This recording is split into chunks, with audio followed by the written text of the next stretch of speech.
একদিন মহাদেব ও পার্বতী কৈলাস শিখরে একসাথে বসে শাস্ত্র কথা আলোচনা করছিলেন। মহাদেব তার পত্নী পার্বতীকে পরম ভগবান শ্রী বিষ্ণু নানা রকম মহত্ব বর্ণনা করছিলেন। পরম বৈষ্ণব মহাদেবের মুখে বিষ্ণু মহত্ব শুনে তিনি ভীষণ ভীষণ আনন্দ লাভ করছিলেন। এইরকম কিছু সময় পরে পার্বতী মহাদেবকে অনুরোধ করলেন, হে দেবাদিদেব মহাদেব, আপনার প্রসাদে আমি নানা রকম শ্রী হরি মহত্ব শ্রবণ করলাম। এখন আপনার মুখে আমি গীতার মহত্ব শুনতে চাই। আপনি বলেছেন গীতার মহত্ব শুনলে মনের মধ্যে হরিভক্তি জাগ্রত হয়। অতএব আমি যদি সত্যি আপনার প্রিয় হয়ে থাকি তবে আমাকে গীতার মহত্ব বর্ণনা করুন। মহাদেবের পার্বতীর এই আগ্রহে অত্যন্ত প্রীত হলেন। বললেন, হে দেবী, আপনি ঠিকই বলেছেন, গীতা স্বয়ং মহাবিষ্ণুর অংশ। সুতরাং তার অর্চনা করা এবং তার মহত্ব শ্রবণ করলে অন্তরে সুখ ও হৃদয়ে গোবিন্দ বিরাজ করে। তিনি একদা নিজের মুখে লক্ষ্মীদেবের সম্মুখে শ্রীমদ্ ভগবত গীতার গুণকীর্তন করেছিলেন। সেই শোনার ভাগ্য আমার হয়েছে, সেই কথা আমি আপনাকে বর্ণনা করছি। তবে সেটি শোনার আগে বন্ধুরা ভিডিওতে একটি লাইক ও চ্যানেলটিকে সাবস্ক্রাইব করে রাখুন। হরে কৃষ্ণ, রাধে রাধে। মহাদেব বললেন, হে দেবী, বহুকাল আগে অচ্যুত মহাবিষ্ণু ক্ষীরসাগরে শেষ শায়িত ছিলেন। তখন আমি তার উপাসনা করছিলাম। শ্রীমতী লক্ষ্মী দেবী তার পায়ের কাছে বসে তার চরণ কমলে সেবা করছিলেন। এক সময় তিনি বললেন, হে ঋষিকেশ, আপনাকে মুনি ঋষিগণ সর্বদা পূজা করে থাকেন। আপনি চরাচর লোকের কর্তা ও হর্তা রূপে অবস্থিত। কিন্তু এছাড়া যদি আপনার কোনো তান্ত্রিক রূপ থাকে তা আমাকে বলুন।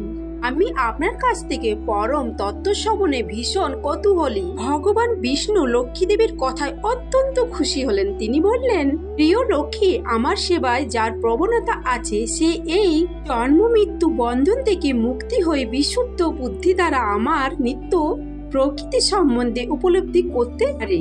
শ্রীমদ্ ভগবত গীতায় এই দিব্য জ্ঞানের কথা বিশেষভাবে ব্যাখ্যা করা হয়েছে। তিনি বললেন, আমি নিজে ভগবত গীতা রূপে প্রকাশিত। প্রথম 5টি অধ্যায় আমার 5টি মস্তক, পরে 10টি অধ্যায় আমার 10টি বাহু এবং আমার 1600 অধ্যায় 16টি উদয় এবং শেষ 2টি অধ্যায় হলো আমার চরণ। এইভাবে ভগবত গীতার বিগ্রহকে বুঝতে হবে। ভগবত গীতা হলো সর্বপাপ নাশক। কোনো বুদ্ধিমান ব্যক্তি যদি প্রতিদিন গীতার একটি অধ্যায় বা একটি শ্লোক, অর্ধ শ্লোক বা অন্তপক্ষে 1/4 শ্লোক আবৃত্তি করে, সেও সুষমার মতো একইভাবে মুক্ত হবে। তখন লক্ষ্মী দেবী অবাক হয়ে ভগবান শ্রী হরিকে জিজ্ঞাসা করলেন, হে ঋষিকে, সুশর্মা কে? সে কোন জাতি? সে কিভাবে মুক্তি পেল? তার সম্পূর্ণ বৃত্তান্ত আমায় বলুন। নারায়ণ বললেন, সুশর্মা একজন অতি দুষ্ট ও খুবই পাপী লোক। সে একটি ব্রাহ্মণ পরিবারে জন্মালো। সে পরিবারে কারো কোনো বৈদিক জ্ঞান ছিল না। অন্যকে আঘাত করে সে শুধু আনন্দ পেত। সে মদ মাংস ভক্ষণ করত, কখনো বিষ্ণুর নাম জপ করত না। কেন? ধ্যান বা অতিথি সৎকার তো না। এইভাবে কোন রূপ ধর্মকর্ম ও সম্পাদন করে সে জীবনযাপন করত। জীবিকা নির্বাহের জন্য সে শাক পাতা সংগ্রহ করে বিক্রি করত। একদিন সেই নির্বোধ সুশর্মা এক মুনির বাগানে সে শাক পাত সংগ্রহ করতে গিয়ে সে সর্পদর্শনে মারা যায়। মৃত্যুর পর তার বিভিন্ন নরকে নিক্ষিপ্ত করা হয়। তারপর বহু বছর বহু কষ্ট ভোগ করার পর সে একটি ষাঁড়ের দেহে জন্মলাভ করে, কিন্তু এতেও তার কোনো শান্তি ছিল না। একটি খোড়া লোক তাকে অল্প বয়সে কিনে নিয়েছিল। এই লোকটি ছিল ব্যবসায়ী। তার ব্যবসার জন্য প্রায় অন্য শহর থেকে অন্য শহরে ভারী ভারী জিনিস অন্য শহরে বোঝা নিয়ে যাতায়াত করত। ষাঁড়টিকে পাওয়ার পর সে তার ভারী ভারী জিনিসপত্র তাকে দিয়ে বহন করাতো। ভারী বোঝাগুলো নিয়ে ষাঁড়টির বইতে খুবই কষ্ট হতো। এইভাবে ভারী বোঝা বহন করতে করতে প্রায় 7-8 বছর কেটে গেল। এইরকম একদিন খুবই বৃষ্টি হচ্ছিল। সেই দিন খরা লোকটি ষাঁড়টির উপর খুব ভারী বোঝা চাপিয়েছিল। বৃষ্টির ফলে রাস্তাঘাট খুবই পিছল হয়ে গেছিল। অথচ বৃষ্টি আসার ভয়ে লোকটি ষাঁড়টিকে দ্রুত চলতে বাধ্য করছিল। তাড়াহুড়োয় ষাঁড়টি পড়ে গিয়ে অজ্ঞান হয়ে গেছিল। তার শরীরে ভীষণ আঘাত লেগেছিল। অনেক লোক ঘটনাটা দেখতে জড়ো হলো। তাদের মধ্যে একজন ধার্মিক লোক ছিল। তিনি ষাঁড়টির জন্য ভীষণ দুঃখ পেলেন। তিনি ভাবলেন যদি তার করে পুণ্যের থেকে কিছু পুণ্য তিনি ষাঁড়টিকে দান করেন তাহলে হয় ষাঁড়টি মুক্তি পেয়ে যাবে।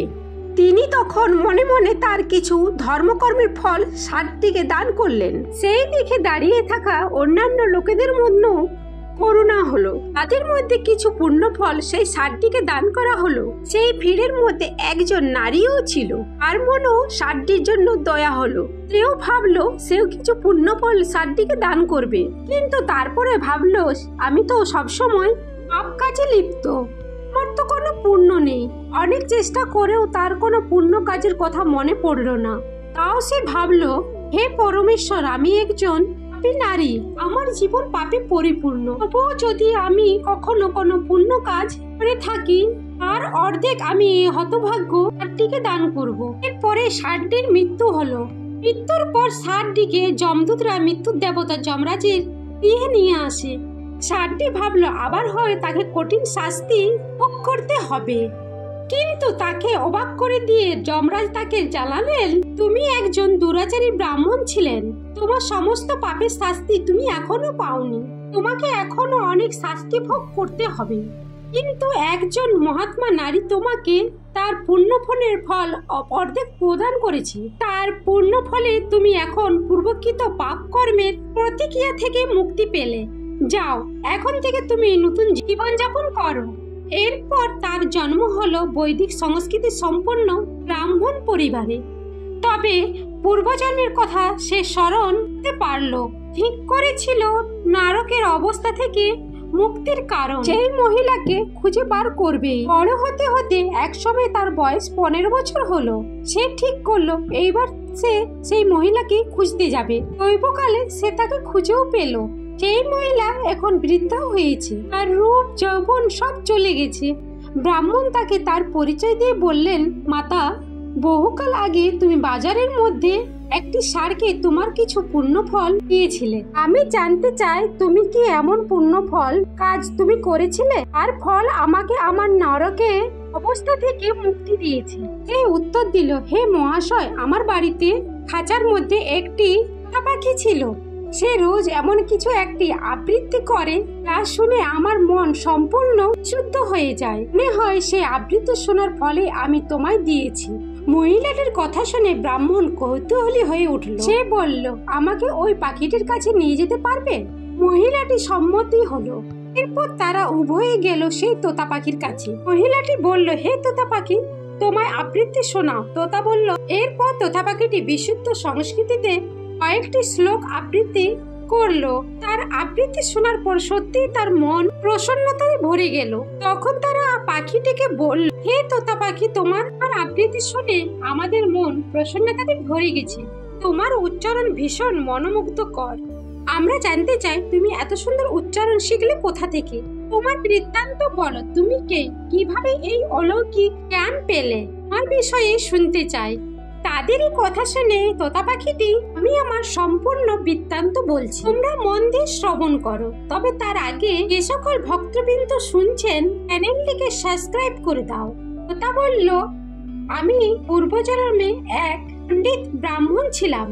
অনেক শাস্ত্রে আমার পাণ্ডিত্য ছিল, তো আমার অহংকার ছিল প্রবল।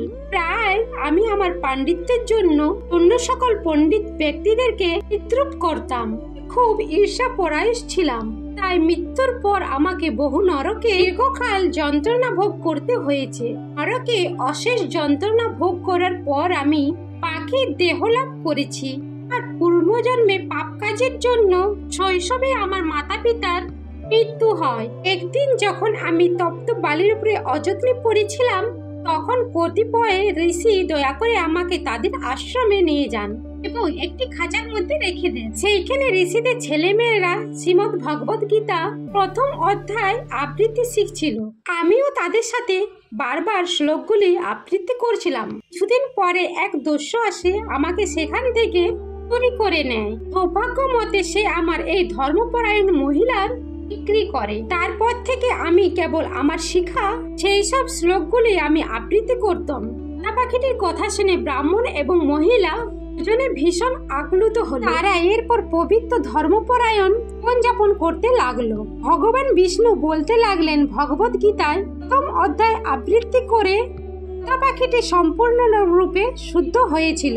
আবৃত্তি শুনে সেই মহিলাটি পূর্ণরূপে পরিশুদ্ধ হয় এবং আবৃত্তি শোনার কিছু পূর্ণফল লাভ করে সুশর্মা ও সম্পূর্ণরূপে বিশুদ্ধ হয়ে গেল। কিছুকাল ভগবত গীতার প্রথম অধ্যায়ের মাহাত্ম্য আলোচনার পর সুশর্মা নিজে গৃহে প্রত্যাবর্তন করলো এবং তারা তিনজন ব্যক্তিগতভাবে শ্রীমদ্ ভগবত গীতার অধ্যায়ে আবৃত্তিতে রত হলো।